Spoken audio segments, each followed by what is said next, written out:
দেশের সব নদ-নদীর পানি বিপদসীমা নিচ দিয়ে বইছে। ফলে দ্রুতই বন্যা পরিস্থিতি স্বাভাবিক হওয়ার কথা জানিয়েছে বন্যা পূর্বাভাস কেন্দ্র।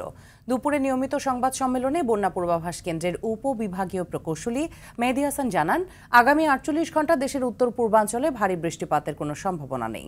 ব্রহ্মপুত্র, যমুনা সহ উত্তরাঞ্চলের তিস্তা, ধরলা ও দুধকুমার নদীর পানি ক্রমশ হ্রাস পাচ্ছে বলেও জানান তিনি। স্থিতিশীল আছে গঙ্গা ও পদ্মা নদীর পানি।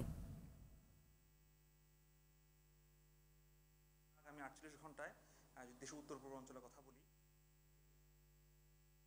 এবং আমরা আগামী ৪৮ ঘন্টায় দেশের উত্তর পূর্বাঞ্চলের কথা বলি, সিলেট, সুনামগঞ্জ, মৌলভীবাজার, হবিগঞ্জ, পূর্বাঞ্চল, কুমিল্লা, ফেনী, দক্ষিণ পূর্বাঞ্চল, যেমন চট্টগ্রাম আছে, বান্দরবন, খাগড়াছড়ি, ওই সকল অঞ্চলে আগামী ৪৮ ঘন্টায় তেমন কোনো ভারী বৃষ্টিপাতের পূর্বাভাস নেই এবং দেশের উজানে তেমন কোনো ভারী বৃষ্টিপাতের পূর্বাভাস নেই। তো আগামী ৪৮ ঘন্টা পর্যন্ত দেশের সকল প্রধান নদ নদী সমূহের পানি সমতল হ্রাস অব্যাহত থাকবে। দর্শক, এই মুহূর্তে কুমিল্লা থেকে সরাসরি যোগ দিচ্ছেন সহকর্মী আবুল খায়ের। খায়ের, সেখানে বন্যার পানি কতখানি কমেছে এবং বানভাসীরা ত্রাণ সামগ্রী পাচ্ছেন কিনা জানাবেন।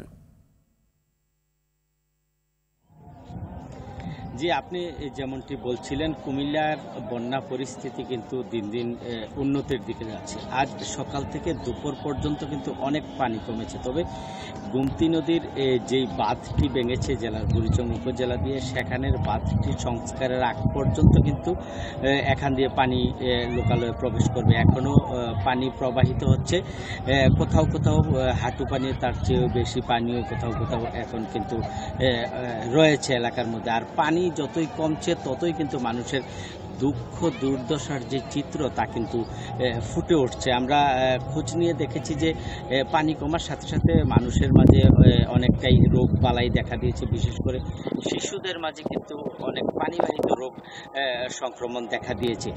তাছাড়া আরেকটি বিষয় হচ্ছে, যারা বন্যা দুর্গত মানুষ তারা কিন্তু এখনও স্বাভাবিক জীবনে ফিরতে পারে নাই, তাদের চাল চুলো এখনও নেই। অনেকেই এখনও কিন্তু এই যে ত্রাণ সামগ্রী এবং শুকনা খাবারের উপর নির্ভর করেই কিন্তু তারা দিনাতিপাত করছে। আর আরেকটি বিষয় হলো, বন্যা পরবর্তী সময়ে পুনর্বাসন প্রক্রিয়াটা নিয়েই কিন্তু মানুষের মাঝে ব্যাপক আলোচনা চলছে।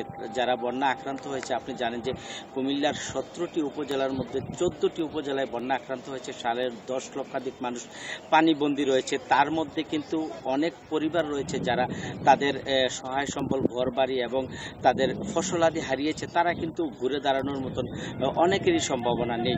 তাদেরকে যদি পৃষ্ঠপোষকতা না দেওয়া হয় তাহলে কিন্তু তারা ঘুরে দাঁড়াতে পারবে না। তারা কিন্তু এখন ত্রাণের পাশাপাশি কিভাবে তাদের যেই ঘর ভেঙে গেছে, তাদের যে ঠাই, যেই জায়গাটা রয়েছে যেটা ভেঙে গেছে, সেটার পুনর্বাসন নিয়ে কিন্তু অনেক দুর্গত চিন্তা ভাবনার মধ্যে রয়েছে। আর যেই ত্রাণের যে বিষয়টি আপনাকে বলতে চাই, মানুষ কিন্তু এখনো এই বন্যার্ত এলাকায় ত্রাণ দিচ্ছে, শুকনা খাবার দিচ্ছে, তা দিয়েই কিন্তু মানুষের দিনাতিপাত করছে।